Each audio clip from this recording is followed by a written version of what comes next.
하나님 아버지 주님의 인도하심과 일하심과 역사하심과 은혜 베푸심을 우리의 일상과 소소한 삶의 현실 속에서 배우고 경험하고 나누게 하시니 감사합니다. 이 전 세계적인 팬데믹 현상 속에서 함께 모여서 예배하고 찬송하고 말씀을 나누는 우리의 이 만남이 얼마나 소중하고 귀한지를 또 깨닫게 되고 발견하게 되지만 여전히 우리의 현실과 삶은 고단함과 눈물과 아픔 속에 있음을 또한 고백합니다. 그러함에도 불구하고 그리스도의 십자가와 말씀으로 역사하시는 그 은혜의 현실을 계시된 말씀들을 통해서 깨닫고 생각하고 되새김질하여서 이 역사를 통해서 드러내시고자 하는 하나님의 그 장엄한 뜻들을 우리의 인생을 통해 열매 맺게 하시고 하나님의 영광이 드러나게 하는 복된 우리의 모든 삶이 되어지도록 주님이 인도하여 주시옵소서. 함께 한자리에 모여서 계시된 말씀을 상고하고 주의 은혜를 나누기를 원합니다. 저희를 모든 진리와 은혜 가운데로 인도하여 주셔서 각각의 삶의 현실과 각자의 삶의 내용 안에 역사하시는 우리 아버지의 말씀으로 말미암아 기뻐하고 찬송하는 저희의 모든 삶들 다 되어지도록 인도하여 주시옵소서. 모든 것 주님께 의탁드리며 예수님의 이름으로 기도하옵나이다. 아멘. 예. 뭐 그냥 지난주 뵀다가 또 뵌 것 같네요. 마가복음 12장 1절부터요 12절 제가 봉독할게요. 예수께서 비유로 그들에게 말씀하시되 한 사람이 포도원을 만들어 산울타리로 두르고 집자는 틀을 만들고 망대를 지어서 농부들에게 새로 주고 타국에 갔더니 때가 이름에 농부들에게 포도원 소출 얼마를 받으려고 한 종을 보내니 그들이 종을 잡아 심히 때리고 거저 보내었거늘 다시 다른 종을 보내니 그의 머리를 상처내고 능욕하였거늘 또 다른 종을 보내니 그들이 그를 죽이고 또 그 외에 많은 종들도 더러는 때리고 더러는 죽인지라. 이제 한 사람이 남았으니 곧 그가 사랑하는 아들이라. 최후로 이를 보내며 이르되 내 아들은 존대하리라 하였더니 그 농부들이 서로 말하되 이는 상속자니 자 죽이자. 그러면 그 유산이 우리 것이 되리라 하고 이에 잡아 죽여 포도원 밖에 내던졌느니라. 포도원 주인이 어떻게 하겠느냐. 와서 그 농부들을 진멸하고 포도원을 다른 사람에게 주리라. 너희가 성경에 건축자들이 버린 돌이 모퉁이의 머릿돌이 되었나니 이것은 주로 말미암아 된 것이요 우리 눈에 놀랍도다 함을 읽어보지 못하였느냐 하시니라. 그들이 예수의 이 비유가 자기들을 가리켜 말씀하신 줄 알고 잡고자 하되 무리를 두려워하여 예수를 두고 가니라. 아멘. 오늘은 마가복음 37번째 시간으로요.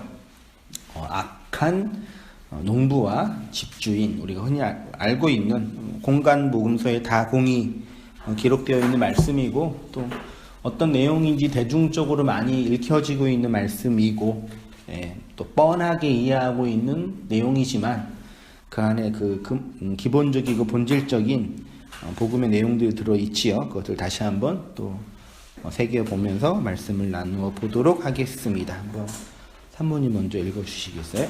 그것들과 충돌하시는 예수님, 본문은 산에 그린 공의 원들의 건세의 수차 문제를 놓고 예수를 공격하는 내용인 마태복음 11장 27절에서 33절의 내용과 이어집니다. 죄송해요. 이거 마가복음이에요. 네, 죄송합니다. 중요한 오타네요. 앞에 있는 장과 이어지는 거예요. 대적들이 예수님을 노골적으로 공격하자 예수님은 그들을 정면으로 책망하고 경고하시기 위해 이 비유를 말씀하신 것입니다. 예수님은 바리새인으로 대표되는 유대 종교 지도자들의 죄를 폭로하기 위해 당시 모든 사람들이 이해하고 있는 사회 문화의 배경을 이용하여 비유로 말씀하시는 것입니다. 마가복음 11장 27절에는 이제 예수님의 그 권위에 관한 문제를 바리새인과 서기관들이 네가 뭔데 어떤 권위를 가지고 그따위로 말하냐, 무화과 비유도 하고 그들을 저주도 하시고 등등등의 논쟁을 하시는 그 장면과 이제 이어지고, 지금 11장, 12장은 어디에서 말씀하시는 거예요?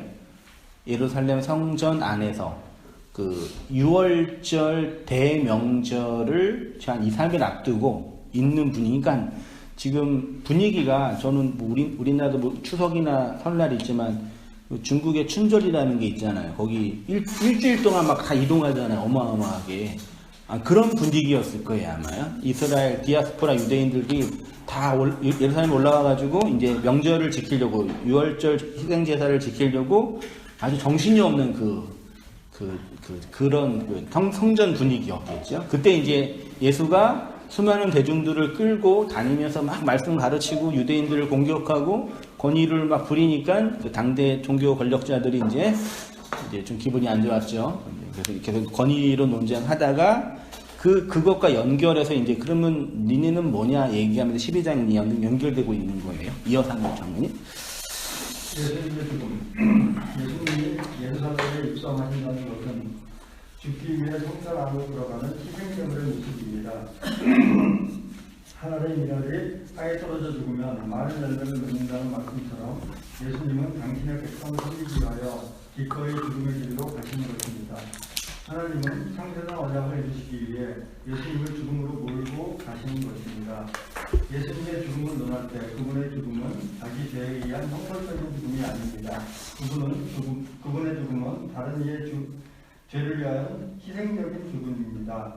여기서 말하는 다른 이는 하나님의 백성이 아닌 자들을 위한 죽음이 아니라 자기 백성을 위한 죽음이라는 것입니다. 그래서 마태를 예수님이 이렇게 소개하는 것입니다. 네, 아들을 낳으리니 이름을 예수라 하라. 이는 그가 누구요? 자기 백성을 그들의 죄에서 구원할 자신. 그러니까 예수님의 죽음의 그 이유, 목적은 사람들을 구원하기 위한 보편적인 명제 이면에는 지극히 제한되어 있는 하나님의 백성을 위한 죽음, 그러니까 구원받을 백성을 위한 죽음, 뭐 교리적으로 말하면 택자를 위한 죽음, 유기된 자들을 위한 죽음은 아니다. 그래서 그 교리에서 뭐 제한적 속죄라고 표현을 해서 하나님의 구원의 선택은 무조건적이라고 하는데, 그 구원의 효력은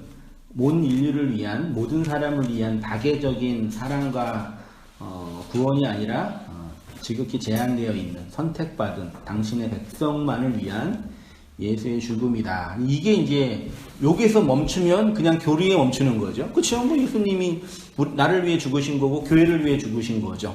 요거는 교리적인 진술이고, 한 걸음 더 나가야 할 게 뭐냐면, 그럼 여기에 이제 전제될 게 뭐냐면, 그럼 예수님이 교회를 위해서, 나를 위해서 선택받은 백성들을 위해서 죽으셨다라고 한다면, 그 죽음을 이르게 한 그 살인자라 그럴까요? 책임자, 죽음에 이르게 한 그 피의자는 누구겠어요? 네, 그렇죠. 이게 중요한 저기 신학적인 원리예요. 그러니까 그 죽음에 이르게 한 그 죽음의 피의자는 겉으로 볼 때는 로마 그 군인들이고 빌라도이고 군중들이지만, 그 내용적으로는 그 그리스도의 죽음으로 구원받은 자신의 백성들의 손인 거죠. 쉽게 말하면은 예수를 죽인 자는 교회, 나인 거죠. 그거를 말씀을 통해서 연결하지 못하면 그냥 예수의 죽음은 이타적인 죽음, 다계적인 죽음, 인류를 위한 죽음, 헌신적인 죽음, 그래서 아름답게 포장된 그런 죽음이고, 그렇게 예수님의 죽음을 그렇게 그 논리적으로만 명제하여 종교 교리로 만든 게 뭐 가톨릭이고 개신교인 거죠. 십자가의 죽음만 강조하면서 그 죽음이 성도 개인의 현실, 죄에 대한 책임을 발생하게 하고 자신의 부끄러움과 악마적 속성을 드러나게 하는 이 가장 근본적이고 중요한 그 원리를 망각하게 만든 거였죠. 여기에 이제 복음의 그 본질을 훼손시키는 아주 중요한 그 과정이 있다라는 생각이 들어요. 그 얘기를 제가 했습니다. 이어서 한번 권사님, 자기 백성을 위한 좀 읽어주시죠. 예수님이 어떻게 자기 백성을 그들의 죄에서 구원하시냐면 그들의 죽음으로 구원하시는 것입니다. 하나님은 그 죽음 무조건적인 중이지만 예수님의 희생적 죽음은 제한된 속죄입니다. 여기서 예수님이 자기 백성을 위한 죽음이라고 한다는 것에는 아주 중요한 전제가 있습니다. 그 전제는 그 예수의 죽음에 자기 백성의 행위가 있다는 것입니다. 쉽게 말해 예수님은 다른 사람의 손에 죽임을 당한 것이 아니라 자기 백성에 의해 죽임을 당한 것입니다. 왜냐하면 그래야지만 자기 백성의 죄를 구원하실 수 있기 때문입니다. 네, 이에 예수께서 이르시되 아버지여 저들을 사하여 주옵소서 자기들이 하는 것을 알지 못하니이다. 여기 저들을 사하여 주옵소서. 저도 옛날에 이전에는 여기서 예수님의 가상칠언 중에 이 첫 번째인가? 횟수는 중요하지 않은데 7마디 말씀 중에 거의 앞에 있는 내용인 것 같는데 이게 단순히 어떻게 이해했냐면은 예수님이 인류와 온 세상을 향한 그 사랑과 배려심이 너무 크기 때문에 자기를 살해하는 그 폭력자들의 손길도 용서하셨다. 그렇게 사랑이 많으신 분이다. 그래서 예수님 믿는 우리도 나도 그렇게 이타적이고 헌신적인 삶을 살아야 한다라는 당연한 그런 논리로 이해됐잖아요. 근데 이걸 자세히 보면은 지금 예수님이 예를 들어서 이렇게 논리를 펼 수 있겠죠. 예수님이 아버지께 하나님께 기도하고 있죠. 뭐라고요? 당신을 죽이는 이들의 죄를 용서해 달라고. 그렇죠? 사하해 달라고. 그러면 예수님이 기도하셨다면 그 기도는 응답이 돼야 되는 거죠. 그럼 여기서 예수님을 죽인 저들의 본질은 전제가 뭐냐면 뭘 받는 거예요? 사함을 받는 거죠. 그러니까 예수를 살해한 자들이 예수를 통해서 사함을 받는 거라고요. 그러니까 여기서 말하는 예수님의 기도의 본질은 그냥 인류를 위한 사랑과 박애가 아니라 자신을 죽인 자들의 구원에 관한 이야기인 거죠. 근데 지금 죽이고 있는 그들은 예수의 그 죽음의 의미가 뭔지가 모른대요. 그렇죠? 나중에 성령이 오셔서 십자가의 의미를 해석해주는 그 교사가 올 때 내가 죽인 그 예수 때문에 내가 그 예수로 구원받고 사함을 받았구나를 알게 된다는 얘기죠. 그런 그 내용이 있는 거죠. 사실 되게 중요한 예수님의 기도인 거죠. 이어서 우리 조보사님 저희 죄를 사하여 주옵소서. 예수님 십자가를 통해서 하신 7마디 말씀 중에 저들의 죄를 사하여 주옵소서 자기들이 하는 것을 알지 못함이니이다 라고 하신 것은 자신을 죽인 자들을 위한 기도입니다. 이는 단순히 억울한 죽음을 당한 자의 목사들의 사랑을 표현하는 것이 아닙니다. 예수의 희생적인 죽음은 자기 백성의 용서와 구원을 위한 죽음이기 때문에 이렇게 기도하실 것입니다. 이 문맥 안에 있는 의미는 이들이 나를 죽이는 것이 무슨 의미인지 아직 모릅니다. 그런데 저는 이들의 구원을 위하여 죽는 것입니다. 이들의 죄가 용서받는 것이 저의 죽음의 목적입니다라고 기도하시는 것입니다. 그래서 성령을 받고 예수님의 십자가의 죽음의 의미가 무엇인지 깨닫게 된 베드로는 이렇게 선포했습니다. 너희와 모든 이스라엘 백성들은 알라. 너희가 십자가에 못 박고 그랬죠. 너희가 십자가에 못 박고. 베드로 설교 듣는 회중들이에요. 그래서 이 설교를 통해서 2장에도 설교하셨는데 이 설교를 통해서 어떤 자들은 어떻게 해요? 가슴을 치며 내가 예수를 죽인 죄인이 맞습니다 라고 고백하여 3,000명이나 회개하고 돌이키는 그 구원의 역사가 기록되어 있는 거죠. 그러니까 이게 복음적 설교의 본질이죠. 너희가 예수 죽였다. 그러니까 그 죽음의 내용이 자기들에게 이입되어 내가 그 예수 죽인 자라는 게 폭로되고 그 안에는 인간의 그 죄성, 악마성, 폭력성, 자기 애성, 그 선악과 먹은 그 본질의 죄가 드러남으로 말미암아 회개의 기초가 이제 형성되는 거죠. 그 얘기 이어서. 저희가 십자가에 못 박은 예수, 누가 십자가에 못 박았다고 합니까? 지금 베드로의 설교를 듣고 있는 이들이 십자가에 못 박았다고 합니다. 사실 예수님은 로마 법에 의해 죽임을 당했습니다. 빌라도는 침묵했고 부인들은 실행했고 군중들은 열광했던 죽음입니다. 그러나 이 모든 죽음의 이면에는 하나님의 창세전 계획과 언약이 있습니다. 그런데 베드로는 너희가 예수를 십자가에 못 박고 죽였다고 합니다. 왜냐하면 그 예수를 죽인 자들이 예수에 의해서 용서와 사죄와 구원을 받을 수 있기 때문입니다. 이런 질문을 제가 했는데 빌라도 구원 가능해요? 빌라도 구원 받았을까요? 우리 옛날에 어렸을 때 청년 항상 질문했던 거, 그 아담이 구원 받았어요, 목사님? 물어봤던 거 같은데. 받았죠? 네. 가인은 받았죠. 네, 그렇죠? 네. 그럼 빌라도는 받았어요, 못 받았어요? 빌라도 구원 받았다고요? 구원받지 못했다. 아, 이거 정답을 얘기가 아니에요. 이게 이제 원고 있는 강연의 단점이에요. 미리 다 답을 주고. 그 왜 빌라도는 구원 못 받았냐 질문해야죠. 아니, 베드로도 구원 받았잖아요. 그렇죠? 유다는 좀 고민이 되죠. 확실히 모르겠어요. 그치만 또 모르죠. 군병들 중에 구원 받은 사람이 있었겠죠. 예수님 그 속옷을 4개로 찢었던 군병들 중에 구원받은 사람이 있었을 거예요. 가능성은 좀 못 받았다고 이렇게 할 수는 없죠. 네. 근데 빌라도는 반드시 구원받지 못해야 돼요.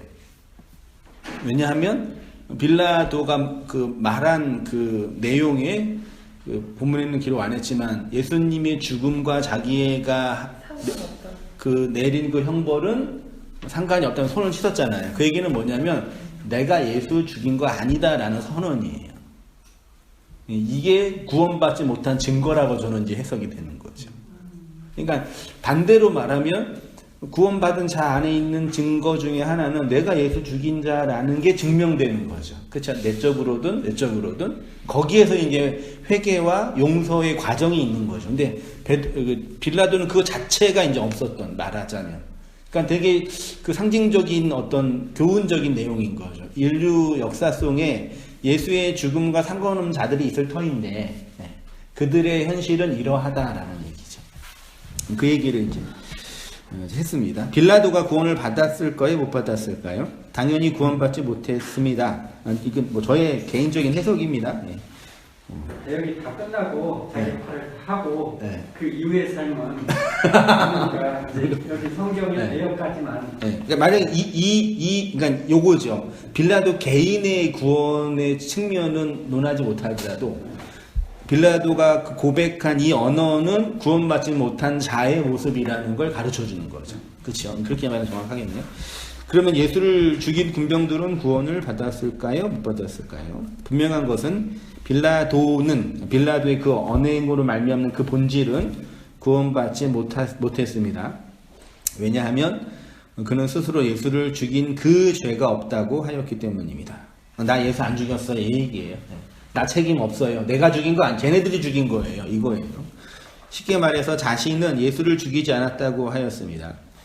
그 말은 예수의 죽음과 아무런 상관이 없다는 것입니다. 예수는 자기 백성을 위하여 죽었습니다. 이는 예수를 죽인 자를 위한 죽음이라는 것입니다. 우리가 복음을 정말 알고 있다면 그 예수를 죽인 그 살해의 손이 내 손이라는 것을 알게 됩니다. 그리스도의 복음을 오해하고 왜곡하는 자들은 빌라도의 길을 가려고 합니다. 스스로 손을 씻으며 죄 없는 자로 자청하지요. 난 예수를 죽일 만큼 죄짓지 않았다고 스스로 대견해하고 착하다고 생각하고 변화되었다고 자랑합니다. 성화의 교리를 아주 이상하게 왜곡하여 예수 그리스도의 십자가를 왜곡하고 무가치하게 만들었습니다. 의로운 요셉이 누구 손에 애굽에 팔려갔습니까? 그의 형제에 의해 팔려갔습니다. 형제들이 요셉을 죽인 것입니다. 형들이 요셉의 피의자가 돼야 요셉이 그 형들을 용서하고 구원할 수 있기 때문입니다. 이어서 사모님. 세례 요한의 세례와 예수의 죽음. 공간복음 자체가 예수님의 3년 반의 공생애의 역사입니다. 이 공생애의 시작을 세례 요한에게 세례를 받는 것으로 시작하셨습니다. 물세례는 죽음을 상징합니다. 짜나는 이 죽음이 실제로 나타난 사건입니다. 세례 요한은 구약의 마지막 선지자입니다. 그는 구약 성경을 상징합니다. 세례 요한이 예수님에게 세례를 주었다는 것은 예수님이 구약에 의해 죽었다는 것을 의미합니다. 우리에게 하나님의 은혜가 부어지면 가장 먼저 자각되는 것이 바로 내가 예수를 죽인 자라는 것을 알게 됩니다. 이것은 율법 아래서는 절대 알지 못하는 것입니다. 성령이 오셔야만 알 수 있는 것입니다. 그래서 성령이 지금도 어떤 일을 하시냐면 우리로 하여금 예수 그리스도의 십자가를 알게 하고 기억하게 하고 생각나게 하고 되새김질하게 합니다. 내가 예수를 죽인 가해자라는 것을 알게 합니다. 그래야만 그 예수님에게 진정한 용서와 구원을 받을 수 있게 되기 때문입니다. 네, 이어서 장로님. 악한 부러운 농부비유. 예수님이 이 땅에 오셔서 하신 일은 결국 우리의 죄를 고발하고 폭로하는 것입니다. 오늘 본문도 그러한 내용을 비유로 설명하신 것입니다. 마가복음에는 한 사람이 포도원을 만들어서 선 울타리를 두고 집사는 틀을 만들고 망대를 지어서 농부들에게 세를 주고 탈곡에 갔다고 합니다. 마태복음에는 한 사람이 집주인으로 되어 있습니다. 여기서 말하는 집주인은 당연히 하나님을 상징하는 것입니다. 그 주인이 포도원을 만들어 두었는데 포도원은 이스라엘을 상징합니다. 집주인은 포도원을 산 울타리로 두르고 집사는 틀을 만들고 망대를 지었습니다. 여기서 말하는 울타리는 이스라엘에게 준 율법을 상징합니다. 네, 여기 다 비유라고 예수님이 직접 이제 그 알레고리라고 말씀하셨고요. 논쟁의 여지가 없지요. 한 사람으로 번역된 집주인은 당연히 하나님인 거죠. 이거는 뭐 개혁주의든 복음주의든 카톨릭이든 뭐 다 인정하는 해석 방법. 그러니까 다 예수님이 실제로 다 알레고리와 비유로 말씀하셨는데 그 비유적 해석을 매우 되게 부정적으로 보는 그 일각의 개신교 개혁주의나 복음주의, 이게 좀 해석학적인 왜 그런지는 모르겠어요. 아무튼 본문 자체가 비유인데 분명한 것은 주인은 하나님이고 포도원은 이스라엘. 이사야 5장에도 포도원의 노래가 있잖아요. 다 이스라엘이죠. 그러니까 하나님이 선택받은 이스라엘, 애굽에서 뽑아낸 이스라엘이고, 근데 그 포도원에 울타리를 만들었죠. 울타리가 프라그모스래요. 그냥 울타리 담 울타리. 그 다음에 집 짜는 틀, 포도를 짜는 틀을 만들어줬대요. 이게 휘폴레니온이래요. 그래서 휘포와 그 다음에 레노스의 합성어인데 뭐 이렇게 집을 짜는 그런 기구로 번역이 된 것 같아요. 그러니까 포도를 넣어서 집을 짜는 그 기구 틀도 만들어줬대요. 망대도 만들었고, 그 다음에 또 뭐 있죠? 그거죠. 그 정도죠. 망대. 그 울타리는 뭘까요?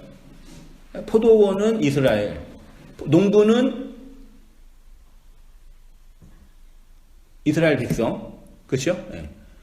그 다음에 울타리는 이거 담이죠. 제가 뭐라고 했냐면 율법. 그 다음에 틀은 율법의 내용으로 설명된 은혜. 그냥 제가 좀 묵상하다가 본 거예요. 망대는, 이 망대가 그냥 우리가 흔히 아는 그 파수대 있잖아요. 높은데 그게 아니라 그냥 집이에요.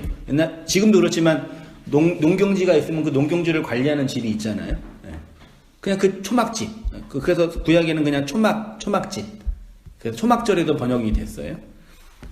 그 농경지 안에 있는 뭐예요? 이 땅의 율법 아래 하나님이 이 땅의 것으로 농사하여 진리를 깨달아 주신 것이 뭐예요? 성전이죠. 그렇죠? 그 성전이라고 이렇게 대입을 했어요. 제가 알레고리니까.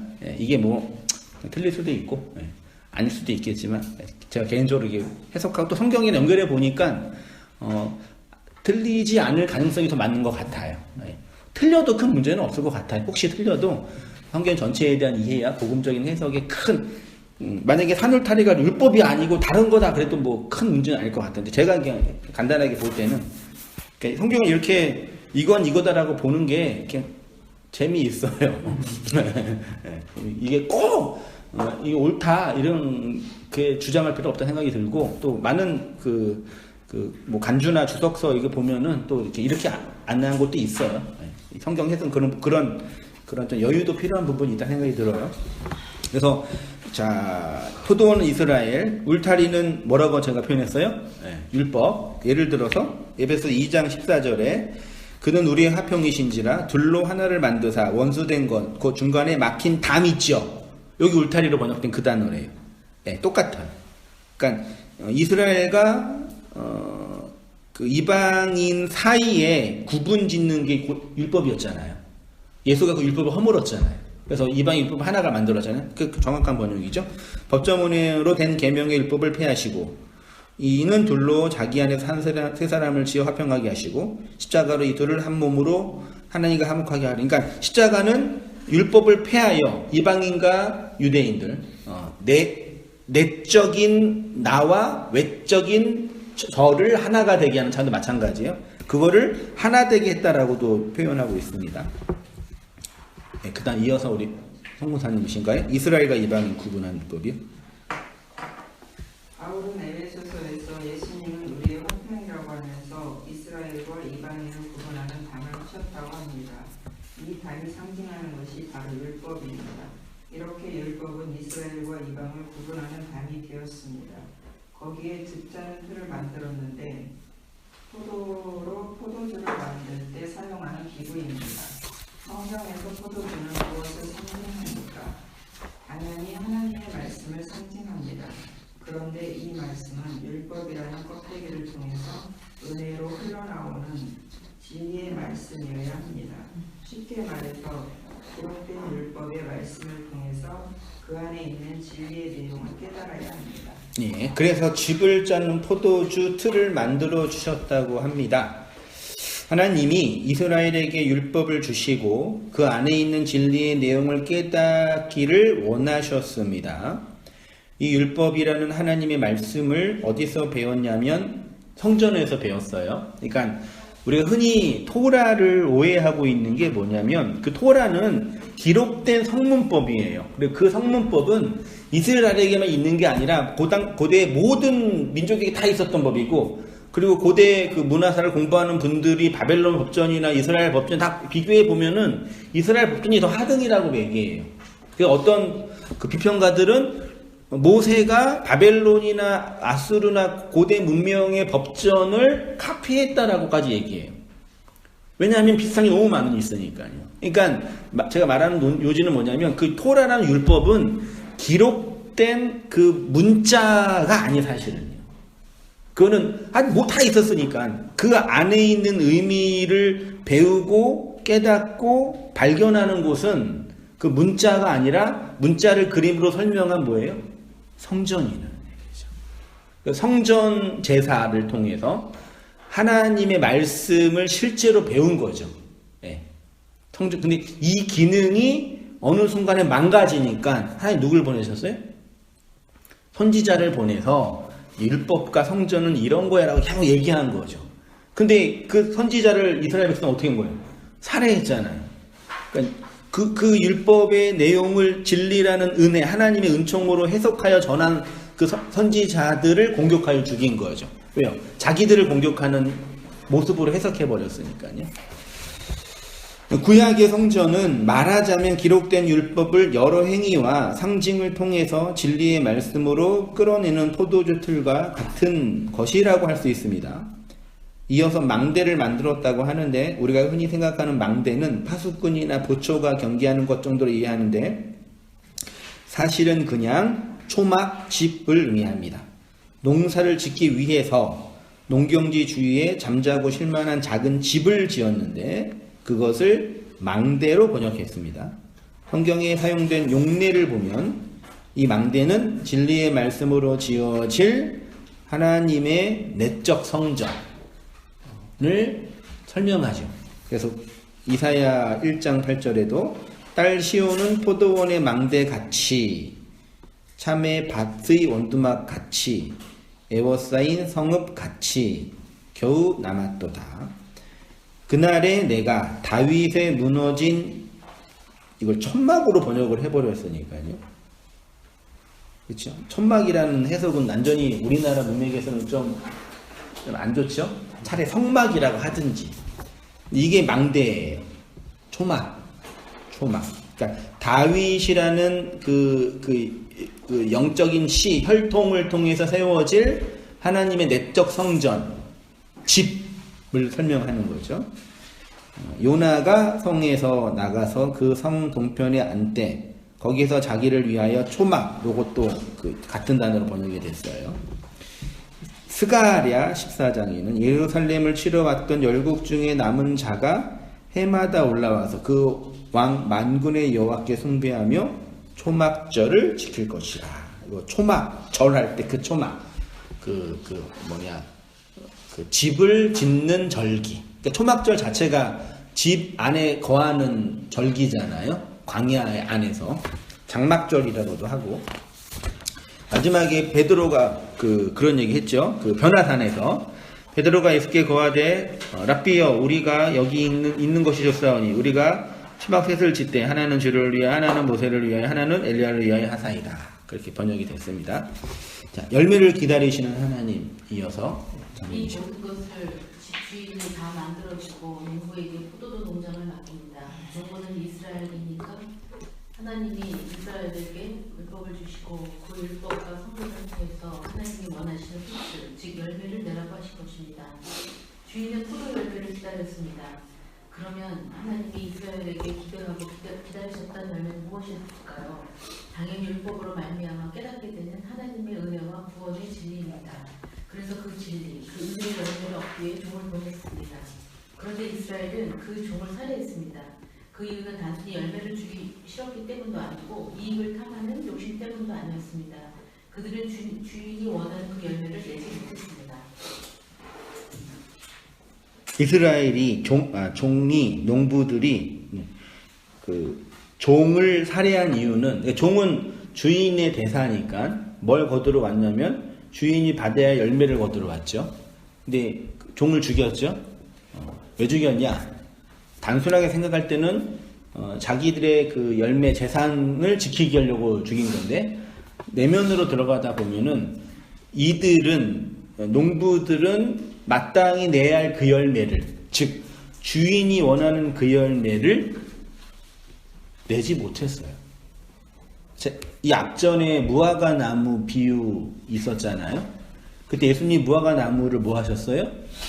저주하셨잖아요. 근데 저주하신 이유가 뭐 때문이에요? 열매를 내지, 배고프셨는데 나와서 좀 무화과 나무 좀 먹을까 했는데 열매가 없으니까 배고픈 사람이 짜증나잖아요. 그래서 예수님 짜증나가지고 그 문맥을 읽어보면 그런 문맥이에요. 죽인 것처럼 보여요. 네가 지금 열매도 못 냈어? 넌 저주받아. 근데 맨 밑에 마가나 마태가 뭐라고 기록하냐면 아직 무화과에 말이 안 되는 거예요. 무화과가 나올 열매가 아닌데도 아니 겨울에 딸기를 달라 그러면 옛날에 말이 안 되잖아요. 그런 식이었어요. 그러니까 거기서 말하는 무화과의 때는 그 무화과가 내야 할 그 열매는 예수의 때가 돼야지만 나오는 열매잖아요. 그렇죠? 네. 아직 그 때가 안 됐으니까 그 열매가 나지 못하는 거죠. 그러니까 율법이라는 이 아래의 세상에서 예수 그리스도를 통해서 내야 할 그 은혜의 열매를 예수님이 거두기를 원하셨는데 그 열매를 낼 때가 아직 아닌 거라. 그렇죠? 그러니까 오늘 이 농부들도 주인이 원하는 그 열매를 내야 돼. 그러니까 이스라엘이 하나님이 원하는 그 열매를 드려야 되는데 맨날 주는 거는 자기의 의와 율법의 행위와 자기의 자랑과 인류의 복지 등등으로 설명된 그 아래의 것들, 이 땅의 것들로 우리 열심히 해서 요거예요. 그러니까 주인이 원하는 그 장부가 아닌 거예요. 그래서 죽인 거예요. 그러니까 선지자들도 보세요. 생각하면 생각할수록 말이 안 돼요. 뭐 선지자가 뭐 나쁜 거 했어요? 하나님 원하는 열매는 니네들이 내는 그 인간의 행위 그거 아니야. 그거를 부시는 거야. 얘기하니까 뭐 기분 나빠요. 죽여. 이거란 말이에요. 역사 속에서 교회 역사 속에서 일어난 수많은 전쟁과 종교 전쟁을 자세히 보면은 다 그렇게 말도 안 되는 그런 이야기. 인간의 그게 이제 권력과 헤게모니랑 결탁되면 큰 문제가 되긴 되지만 그랬던. 그러니까 결론은 이들은 단순히 그 이익을 탐하려는 인간의 그 어떤 그 욕심 그게 아니라 율법의 열매뿐이 될 수 없었다는 얘기죠. 그래서 예수를 못 믿는 거예요. 안 믿는 게 아니라 못 믿는 거예요. 그래서 하나님이 오셔서 우리의 옛 자아를 십자가로 허물고 그 안에 예수가 원하는 그 열매, 성령의 열매잖아요. 성령이 내는 열매. 그 열매를 내도 하나님이 거두시는 거죠. 그 다음 장로님. 구약의 선지자들. 구약의 선지자들이 이스라엘에 요구했던 것이 바로 이것입니다. 착하게 살고 반듯하게 살고 도덕적으로 살아야 한다는 것을 요구하지 않았습니다. 그들은 하나님의 은혜와 구원의 은총을 선포했습니다. 그런데 아벨로부터 사가랴까지 모두 살해를 당했습니다. 하나님의 원하시는 그 열매를 내놓을 수 없는 이스라엘의 율법주의가 선지자들을 살해한 것입니다. 마지막에 아들까지 보냈습니다. 아들은 당연히 예수님을 상대합니다. 농부들이 아들을 죽인 이유는 이 아들이 주인의 유업을 가지고 있기 때문입니다. 아들을 죽여서 아들이 받을 유업을 빼앗아갈 욕심으로 아들을 살해한 것입니다. 율법주의가 예수를 죽이는 이유는 자신의 의와 노력으로 하나님의 나라를 성취하고 소유할 수 있다고 확신하기 때문입니다. 자기가 스스로 의로워져서 하나님의 나라를 완성하겠다고 하는 선악과 법은 아담과 가인들의 율법적, 인간적 치성을 바치는 열심히 그 아들을 죽인 것입니다. 농부들이, 이건 마태복음 본문이 좀 달라서 제가 기록했습니다. 농부들이 그 아들을 보고 서로 말하되 이는 상속자니 자 죽이고 그의 유산을 차지하자 하고 이에 잡아 포도원 밖에 내쫓아 죽였느니라. 그러면 포도원 주인이 올 때 그 농부들을 어떻게 하겠느냐?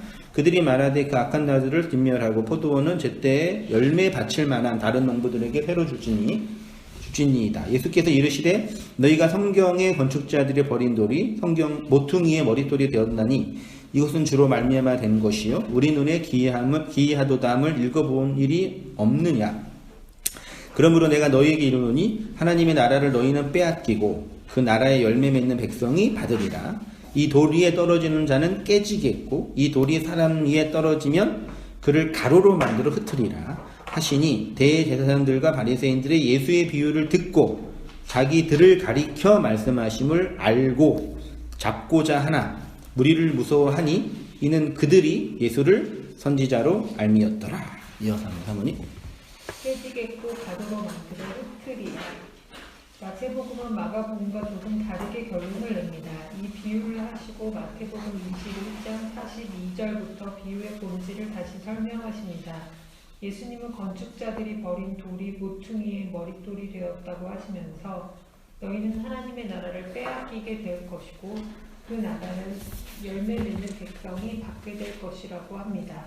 그리고 그 돌이 떨어지는 자는 깨지고 사람에게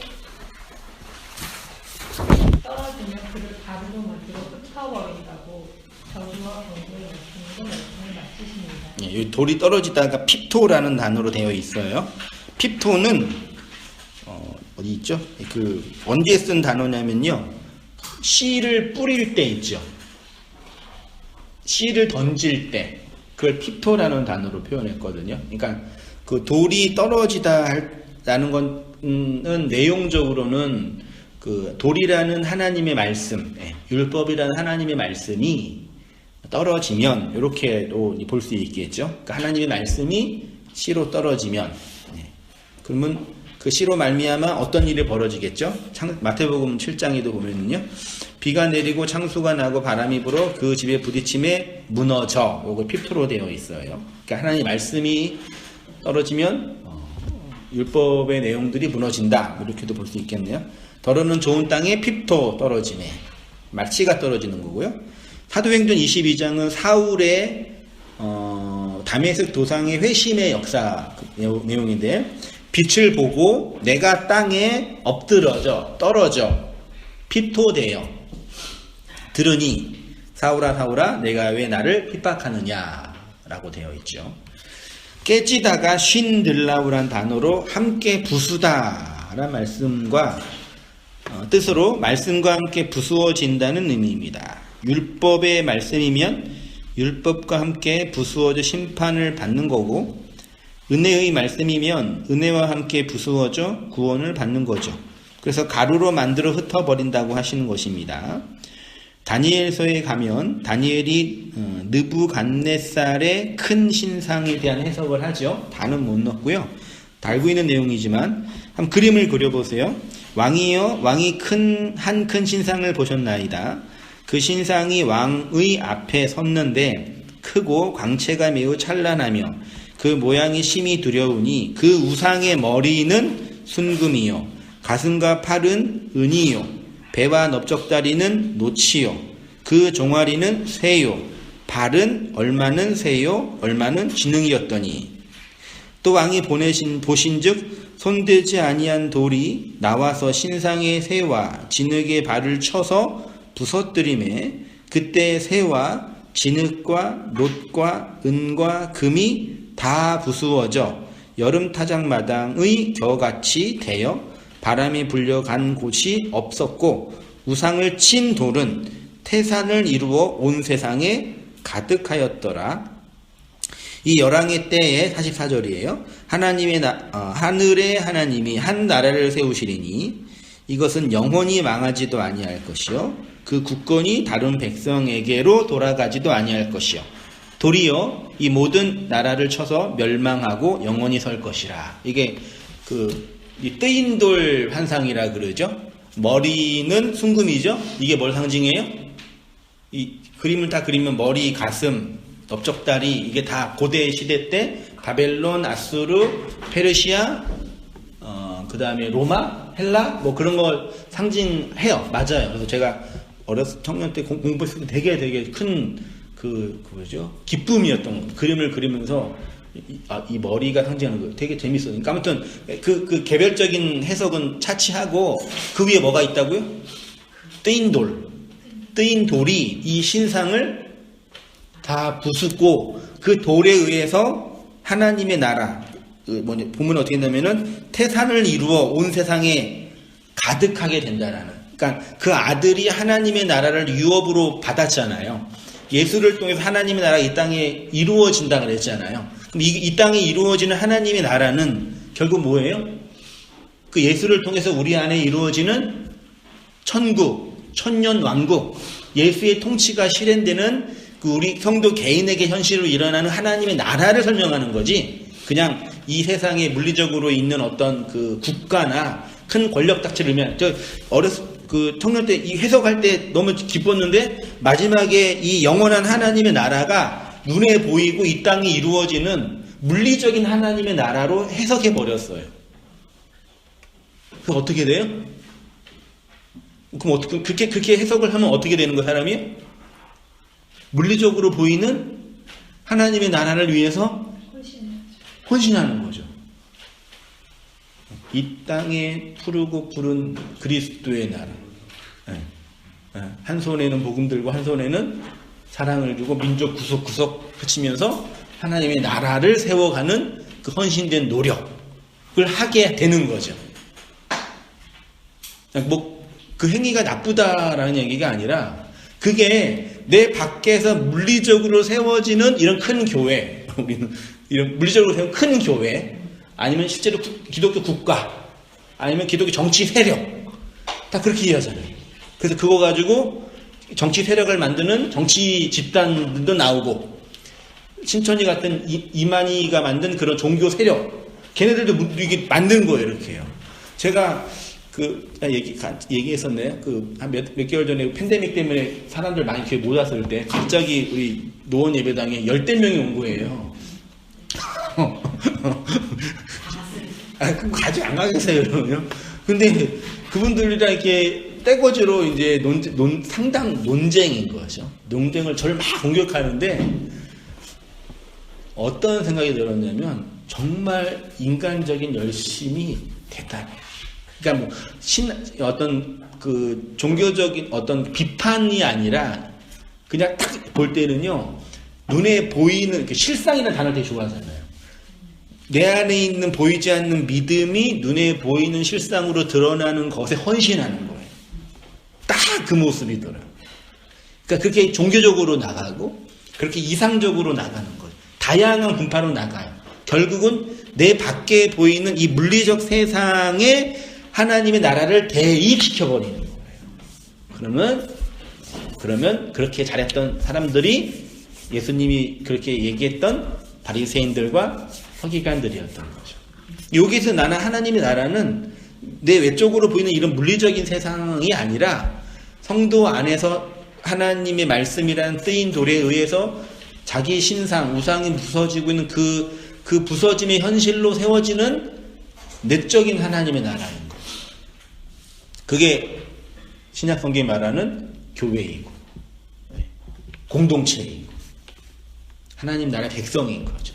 그러니까 모여서 집단을 만들어서 구조를 만들어서 큰 교회를 만들어서 그걸 가르치면 돼요.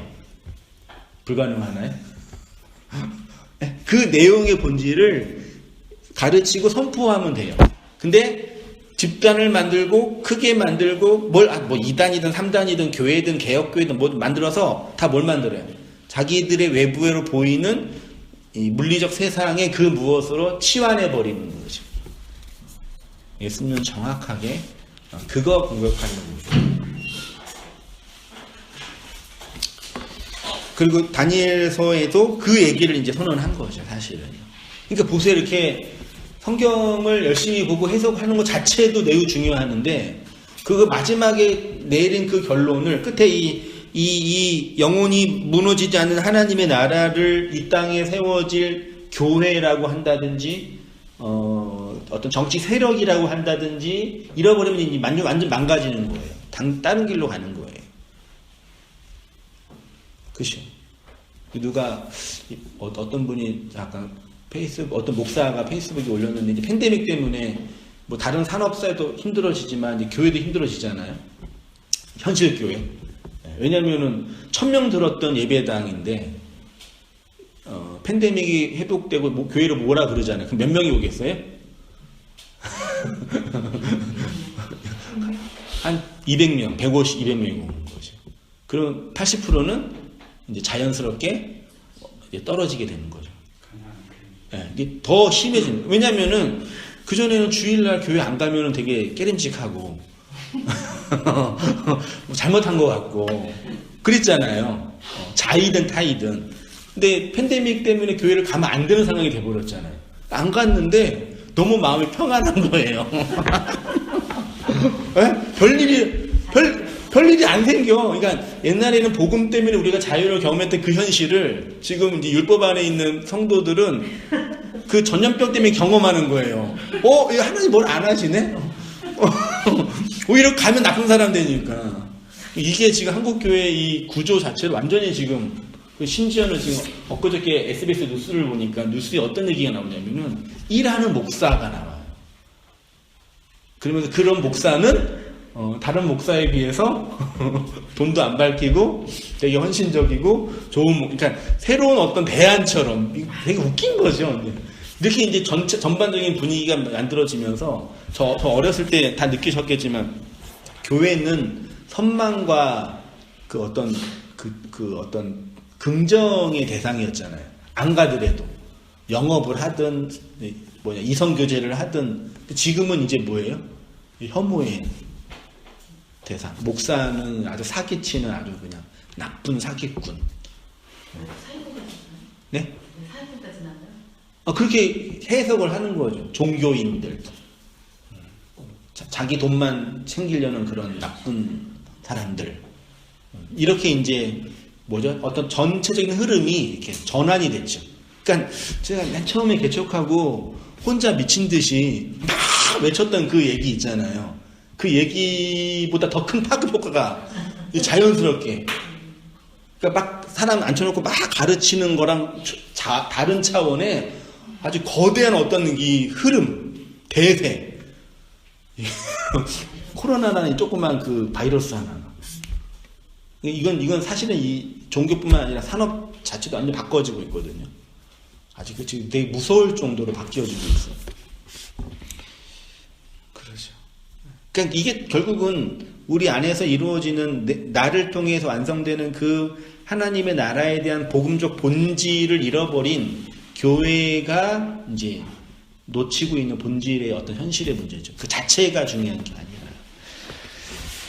그래서 이 팬데믹 형사 때문에 피곤하고 아프고 지치고 어려운 부분도 많이 있지만 많이 우울해지고 사람들이 정말 힘들지만 또 한편으로는 또 진지하게 성찰하고 신학적으로든 어떤 본질적으로든 다시 한번 고민하게 하는 큰 어떤 그 계기인 것 같아요. 저도 다시 한번 이렇게 개척하고 지금도 젊지만 처음 개척해서 그 호기라 그럴까요? 그 좋은 말은 열정, 나쁜 말로는 그 호기, 시기. 예. 그렇게 했던 그 내용들의 본질은 틀린 게 아니구나. 그렇게 되어질 일들이구나. 난 단지 신학적으로 고민했던 부분인데 그게 전방위적으로 역사하고 있구나. 이 시대 속에서 다시 한번 더 재해석하게 되면서 놀라기도 하고 무섭기도 하고 다시 돌아보게 되고 그럼 어떻게 이제 앞으로 진행될까? 이렇게 되겠죠. 내적인 교회에 대한 열망은 더 가중되고 기존 어떤 세력화된 이 체계는 점점 약화되고 그런 현상이 가지고서 신학교는 점점 사람들이 이제 안 오고 그 목회자는 점점 이제 더 현실 속에 가서 이제 뭐죠? 이 현실 노동 회계에서 이제 힘들게 이제 또 싸우고 그렇게 이제 더 선명화가 되겠죠. 더 무섭게 될 것 같아요. 그러니까 더 이게 모이는 현실에 대해 감사도 하면서도 한편으로는 내 안에서 우리 속에서 교회 공동체 내적인 현실 안에서 이루어지는 그 하나님의 비밀스러운 나라에 대한 더 깊은 그 공부와 고민이 더 분명해져야죠. 네, 그 얘기입니다. 예. 느부갓네살이 큰 금신상을 꿈에 보았습니다. 그런데 사람의 손을 대지 않는 돌이 그 신상을 부서뜨립니다. 예수님의 말씀이 이와 같은 말씀입니다. 이 돌이 저를 가루로 만들어 흩으리라는 말씀은 이스라엘을 두고 하신 말씀입니다. 이스라엘이 예수님을 버렸습니다. 그 예수를 버리니까 이스라엘이 산산이 흩어져 완전히 바람에 나는 겨와 같이 된 것입니다. 한번 보십시오. 죽음으로 더 가까이 닥치는 예수. 예수님은 이렇게 6월절이 가까이 오는 대명절에 그 수많은 사람들이 6월절을 준비하기 위해서 모인 예루살렘 성전 안에서 바리새인과 서기관들을 향하여 신랄하게 비판합니다. 구약의 선지자들이 성전에서 그렇게 죽음으로 그리스도의 복음을 선포하였던 것처럼 그 복음 자체이신 예수가 그의 육체의 죽음으로 복음을 선포하시는 것입니다. 이 비유로 대적자들의 의지는 더 확고해졌습니다. 대적자들은 예수를 죽여야 하는 신학적인 이유와 정치적인 이유는 분명해졌습니다. 그 수많은 군중들이 예수를 따르고 있기 때문에 지금은 죽을 수 없지만 이제 이 군중들이 예수를 버리게 만든다면 언제든지 죽을 수 있게 된 것입니다. 예수님은 그 죽음의 현장에 더 가까이 가고 계십니다. 그러니까 예루살렘의 입성 이후에 이 진행되는 결과는 어디를 향해 가고 있는 거예요? 십자가로 가고 있는데 모든 상황이 예수님을 죽이지 못하는 그 반대 요소들이 있었는데 하나하나 사라지는 거예요. 정치적인 이유도 이제 끝나버리고 신학적인 이유도 이제 끝난 거죠. 마지막에 예수님 마지막 지금 보루는 뭐예요? 지키고 있는 보루는 군중들이거든요. 이 군중들만 돌이키게 하면은 예수는 끝나는 거죠. 마지막에 이제 정치가들이 이제 정치적 계략을 펼치는 거죠. 바라바를 내어주고 그들의 이제 그 민족심을 자극하는 그 우리로 해석하면 인간애를 자극하는 그걸 이제 던져주고 예수를 죽이는 거죠. 다 우리 안에서 일어나는 그 현실인 거죠. 제가 기도할게요. 하나님 아버지, 오래전 예수가 예루살렘이라는 이 아래의 성전 안에서 설명하시고 보이신 이 은혜의 말씀들을 상고하고 나누었습니다. 예수의 죽음의 현실이 나의 죄의 현실을 드러내고 나타내기 위함인 것임을 배우고 나누었으니 그 안에서 실현되고 증거되어지고 있는 하나님의 은혜와 복음의 현실과 은총의 내용들을 잘 깨닫고 생각하고 되새김질하여서 나를 통해 내 안에 역사하시는 하나님의 은혜로 감사하고 찬송하는 저희의 모든 삶들 되어지도록 아버지 인도하여 주시옵소서. 느부갓네살을 통해서 이 땅의 왕권들, 우리 개인의 자아의 나라의 왕권들을 철저히 부수시고 영원히 세워질 하나님의 나라로 이끄심을 우리가 알고 있사오니 그렇게 이루어질 하나님의 나라로 감사하고 찬송하는 저희들 삶들 되게 인도하여 주시고 무엇보다도 이 전 세계적인 팬데믹과 심리적인 어려움들과 환경적인 아픔 때문에 낭망하거나 절망하기보다는 하나님의 인도하심과 일하심들을 보게 하시고 그 속에서 비밀스럽게 일하시는 그 말씀으로 소생하고 살아가는 저희의 모든 삶들 다 되어지도록 주님 인도해 주시고 은혜 내려 주시옵소서. 이제는 우리 주 예수 그리스도의 은혜와 하나님 아버지의 크신 사랑과 성령의 교통하심이 우리 살아가는 모든 성도님들의 삶 속에 지금부터 영원까지 함께 있을지어다. 아멘.